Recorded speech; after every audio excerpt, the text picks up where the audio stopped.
All right, we have Miss Alexandria Yang here, and it's just a pleasure to have you here. Over 10 years experience working in the banking industry. And I just want to ask you, when it comes to people coming to get approved for credit or coming to ask for a loan, can you give us an internal perspective and some of the key things that we need to be paying attention to or people need to be doing now to make themselves a better candidate when they come to apply for a loan or some credit? Can you tell us how y'all look at people and what could they be doing better?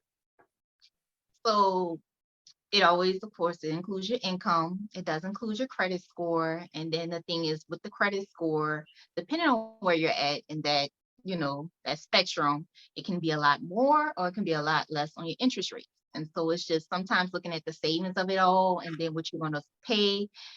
It's a lot of different factors, but when you're sitting there, that's one thing I do try and explain to the person what's going on with, and I ask them because when you pull credit, it does drop your credit score a couple of points. And Mhm. depending on what you have going on, you may not want it dropped a couple of points because you're going to purchase a home. So I do ask them before we end up getting into that, and they're interested in getting whether it's a personal loan, whether it's a credit card or something. I'm asking, well, do you plan on doing a large purchase in the next few months? Because I know you're about to buy a home. Why would you get the credit card?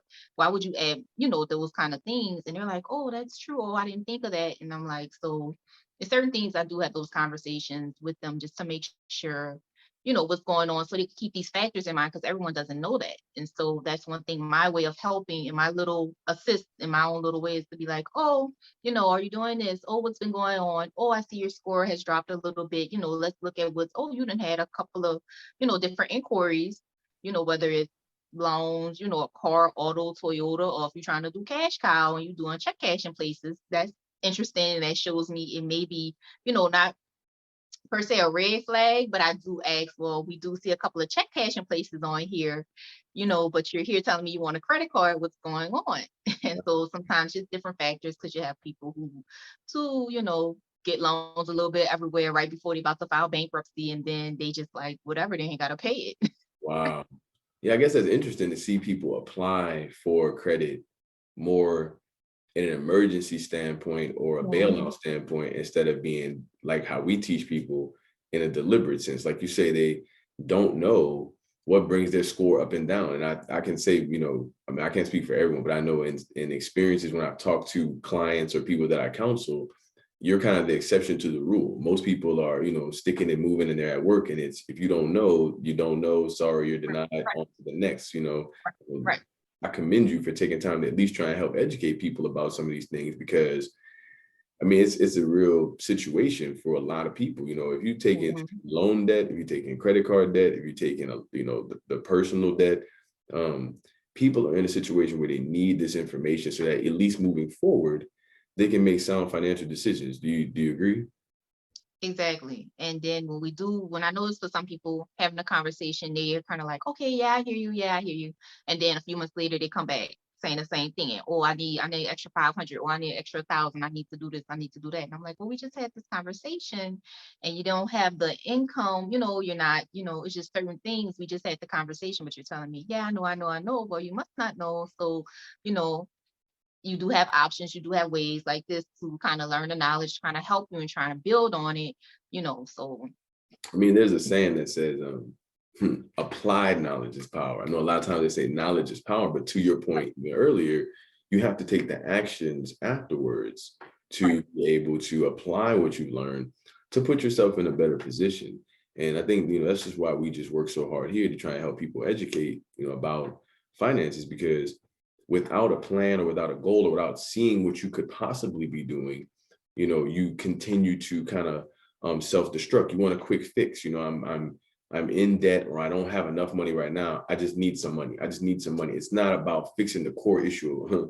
They say a lot of times when people are sick, they want a band-aid, not the cure. You know, Right. and do you feel like that? Like they want the quick fix, but they don't want to do the educational work. How valuable do you think a financial education is?